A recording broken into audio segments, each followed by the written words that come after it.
this is Emily from Botany. Welcome to this week's video. We are doing something casual today. We are just cleaning some plants and chatting a bit. I have a lot of plants in front of me to clean, so let's get right into it. I think I'll just pick a plant just to start somewhere. We can start with this philodendron right here. So the reason why you should clean your leaves is to remove dust. The thing that happens is that your plant collects a lot of dust. They're little dust collectors, and this dust can block the leaves from soaking up sun, so they won't be able to photosynthesize and convert light into energy and eventually stop growing. And we don't want that. We want to give them the best chance, especially now in winter time. So that is one of the reasons you should clean your leaves regularly. Also, that gives your leaf a beautiful shine, so the plant looks beautiful and healthy. See, my Birkin is growing in two different directions, so when summer comes, I think I'm going to pot them up closer together to make it look like a fuller plant. Also, this one has a leaf that's been stuck like this for weeks now. I don't know what to do with it. You can see it has this little bend here. So, I don't know, do you have any tips on getting leaves to unfurl? I think it has something to do with light, honestly. So what I use to clean my leaf is my trusty neem oil mix and just any cloth that I have. I don't want to waste a lot of paper, and I just spray the stems and soil with a lot of neem oil and then I just wipe the leaves down. The benefits of using neem oil is the beautiful shine it gives the leaves, and also it is a natural pesticide, so it can actually help prevent those horrible nasty little buggers that we don't want, like thrips and mealybugs. I forgot what they were called for a second.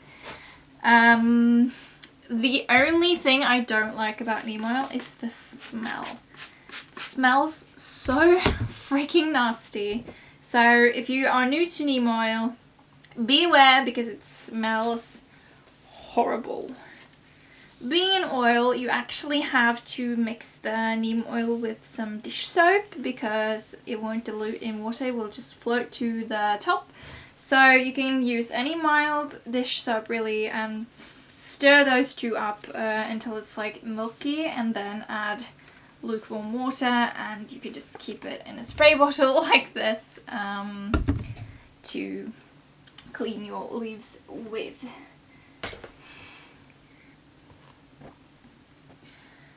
One of the things I also like to do when I clean leaves is that I check for pests. I have this magnifying glass on my phone to check for those nasty little buggers.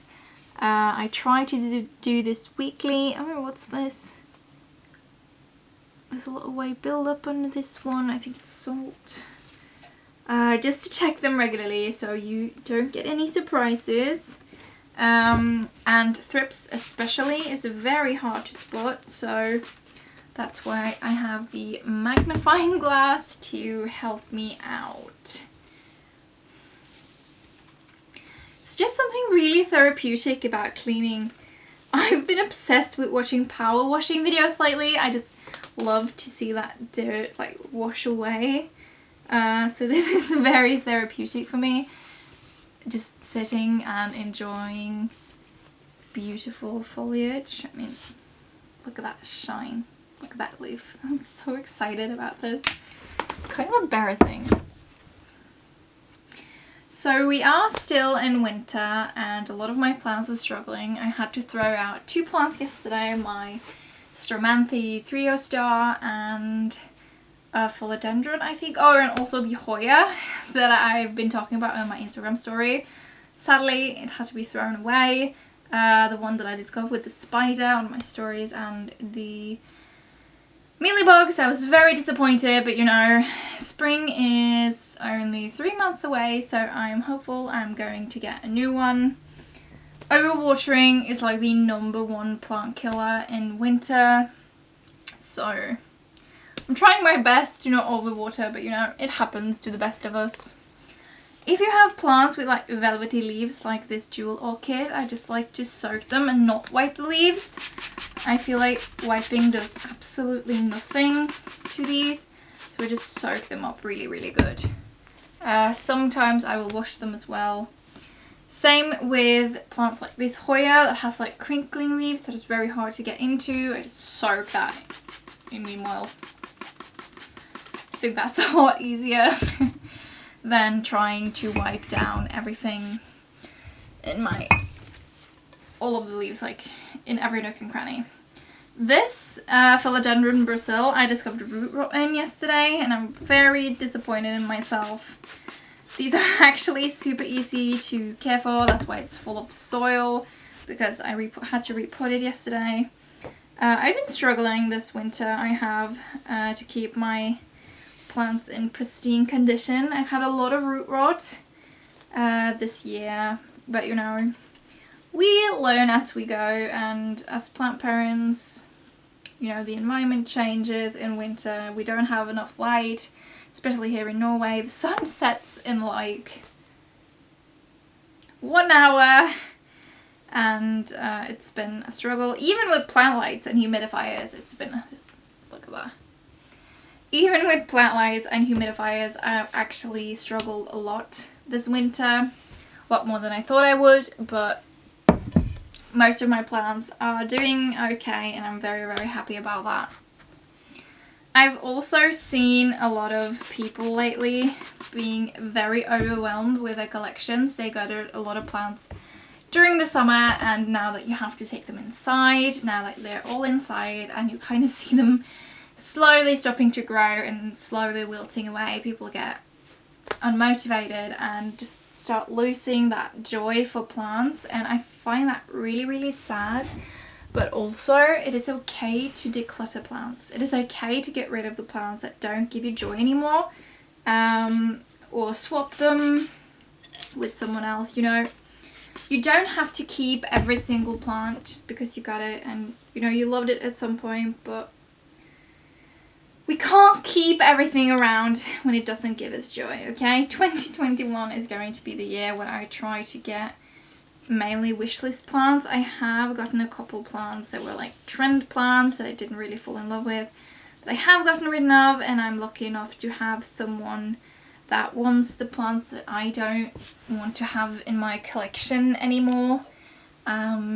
So just because you are a plant lover or plant mom and you have a lot of plants in your collection, you don't have to keep all of them, okay? It's okay to declutter plants, it's okay to give them away, give them a new home, and it's also totally okay to feel discouraged with your collection.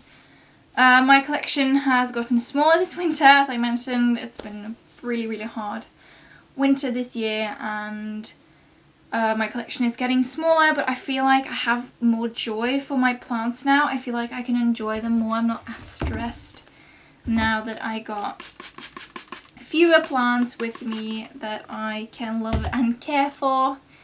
So in general, I feel like I'm a lot happier as a plant parent now that I have less plants, but more plants that I am really, really into.